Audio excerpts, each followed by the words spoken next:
Hello student, आपका हमारे YouTube channel पर स्वागत है।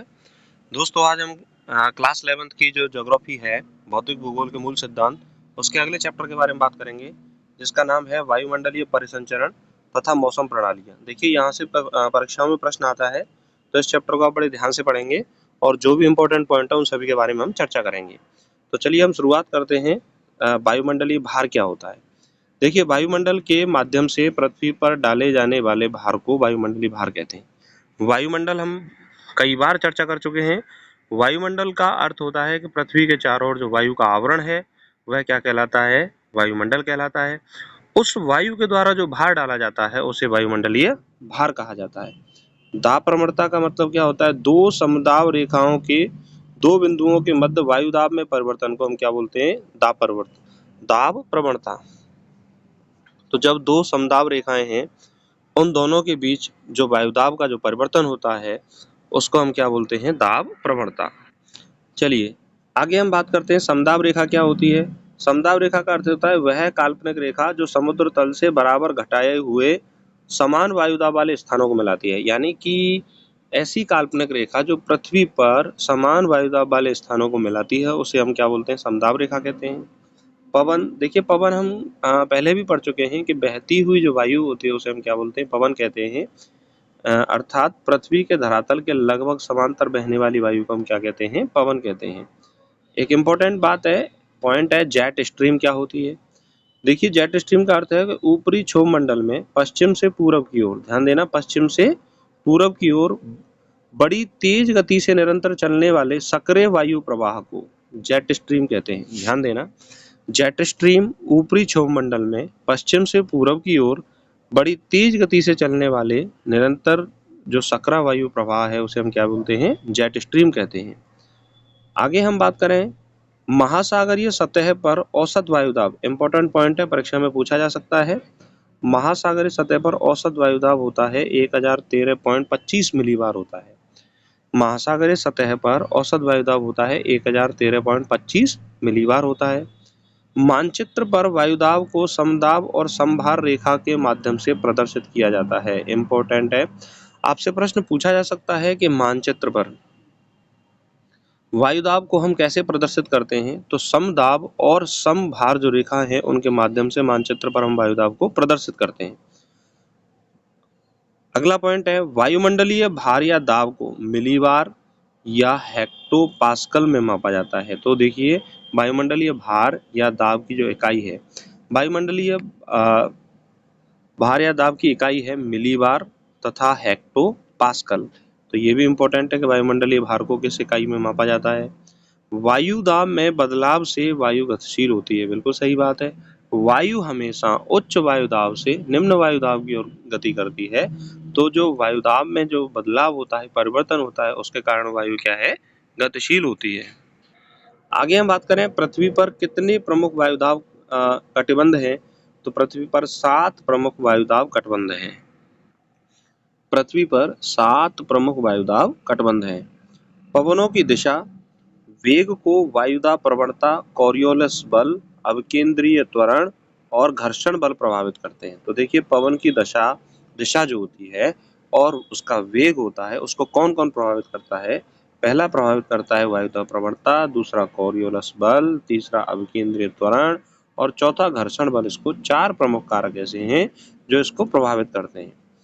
अगर हम बात करें पवन कितने प्रकार की होती है, तो पवन मुख्यतः 3 प्रकार की होती है। पहली जो पवन होती है वह होती है प्रचालित या भूमंडलीय पवन, दूसरी जो पवन होती है उसे सामयिक पवन और तीसरी पवन जो होती है उसे स्थानीय पवन के नाम से जाना जाता है। तो पहली पवन कौन सी है? प्रचालित या भूमंडलीय पवन, दूसरी है सामयिक पवन और तीसरी है स्थानीय पवन।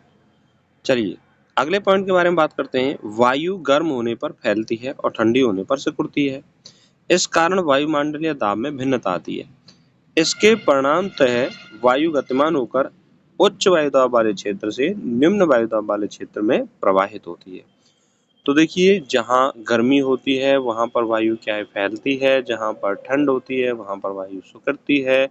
उसके कारण जो वायुदाब, जहाँ पर गर्मी है वहाँ पर वायुदाब कम होता है, जहाँ पर तापमान कम है वहाँ पर वायुदाब ज़्यादा होता है और वायु जो है वह उच्च वायुदाब से निम्न वायुदाब की ओर क्या होती है? प्रवाहित होती है। देखिए अभी अभी हमने चर्चा की थी कि पृथ्वी पर 7 वायुदाब कटिबंध हैं या 7 पट्टियां हैं। वो 7 पट्टियां कौन कौन सी हैं? विषुवतीय निम्न वायुदाब पट्टी और उपध्रुवीय निम्न वायुदाब पट्टी उत्तरी गोलार्ध में, उपध्रुवीय निम्न वायुदाब पट्टी दक्षिणी गोलार्ध में, उपध्रुवीय उच्च वायुदाब पट्टी उत्तरी गोलार्ध में, ध्रुवीय उच्च वायुदाब पट्टी दक्षिणी गोलार्ध में, उपोष्ण उच्च दाब पट्टी उत्तरी गोलार्ध में और उपोष्ण उच्च दाब पट्टी दक्षिणी गोलार्ध में। तो देखिए मैप की सहायता से यदि हम समझना चाहें तो पहली जो है विषुवतीय निम्न वायुदाब पट्टी, देखिए ये विषुवत रेखा के आसपास है। फिर उसके बाद आती है उपध्रुवीय, उपध्रुवीय यानी फिर उसके बाद उपोष्ण आएगी नॉर्थ में और दक्षिण साउथ में आएगी उपोष्ण, फिर उपध्रुवीय आ जाएगी, फिर ध्रुवीय वायुदाब पट्टी आ जाएगी। यानी इस तरीके से 7 वायुदाब पट्टियां पृथ्वी पर पाई जाती हैं। क्षैतिज गतिमान वायु ही पवन है। क्षैतिज गतिमान वायु ही क्या होती है? पवन होती है। वायुमंडलीय दाब यह भी निर्धारित करता है कि कब वायु ऊपर उठेगी और कब नीचे बैठेगी।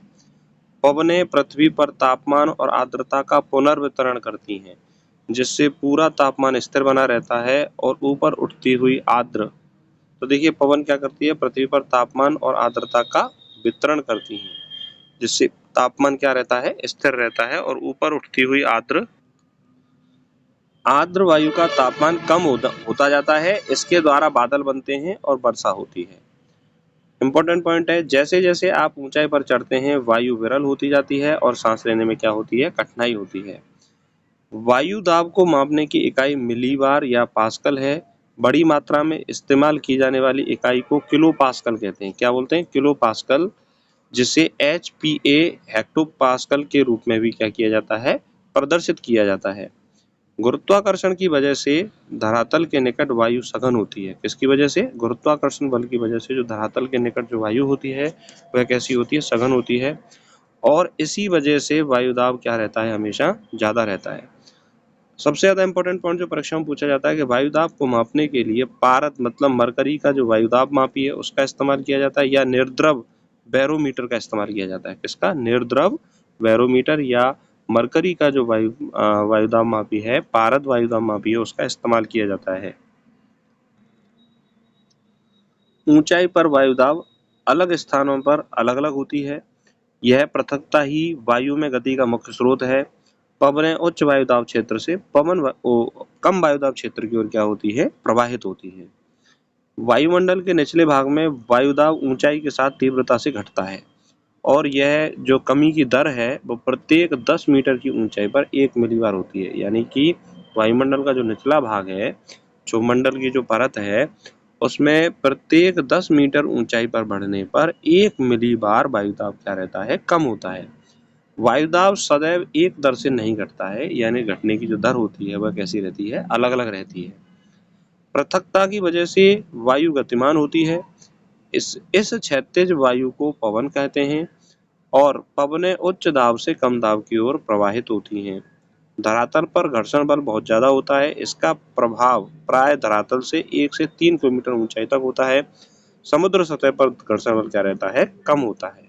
और अभी हम बात कर रहे थे तो जो घर्षण बल है वह वायुदाब को क्या करता है? प्रभावित करता है। नेक्स्ट पॉइंट, पृथ्वी का अपने अक्ष पर घूर्णन पवनों की दिशा को प्रभावित करता है।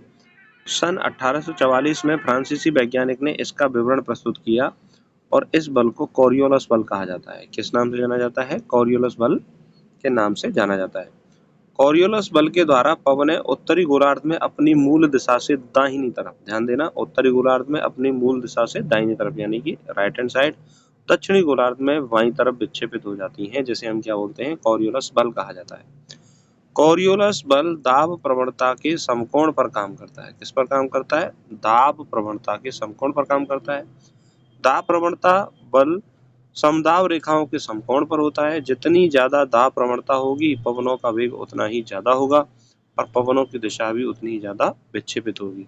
तो देखिए कोरियोलस बल जो है वो किस पर काम करता है? दाब प्रवणता के समकोण पर काम करता है। दाब प्रवणता बल समदाब रेखाओं के समकोण पर होती है। जितनी ज्यादा दाब प्रवणता होती है पवनों का वेग उतना ही ज्यादा होता है और पवनों की दिशा भी उतनी ही विक्षेपित होती है। पवनों का वेग, उनकी दिशा, पवनों को उत्पन्न करने वाले बलों के परिणाम पृथ्वी की सतह से 2 से 3 किलोमीटर ऊंचाई पर ऊपरी वायुमंडल में पवनें धरातलीय घर्षण के प्रभाव से मुक्त होती हैं, दाब प्रवणता और कोरियोलस बल से नियंत्रित होती हैं।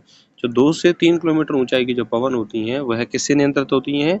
दाब प्रवणता और कोरियोलस बल से क्या होती हैं? नियंत्रित होती हैं। अगला पॉइंट है, दिन के दौरान स्थल भाग समुद्र से ज्यादा गर्म हो जाते हैं, अतः अतः स्थल पर हवाएं ऊपर उठती हैं और निम्न वायुदाब क्षेत्र बनता है, जबकि समुद्र अपेक्षाकृत ठंडे रहते हैं, उन पर उच्च वायुदाब बनता है। इससे समुद्र से स्थल की ओर दाब प्रवणता पैदा होती है और पवनें समुद्र से स्थल की ओर समुद्र समीर के रूप में क्या होती हैं? प्रवाहित होती हैं। रात्रि में क्या होता है? इसका ठीक उल्टा हो जाता है। तो रात्र में जो पवनें होती हैं वो स्थल से समुद्र की ओर क्या होती हैं? प्रवाहित होती हैं, जिन्हें स्थल समीर के नाम से जाना जाता है।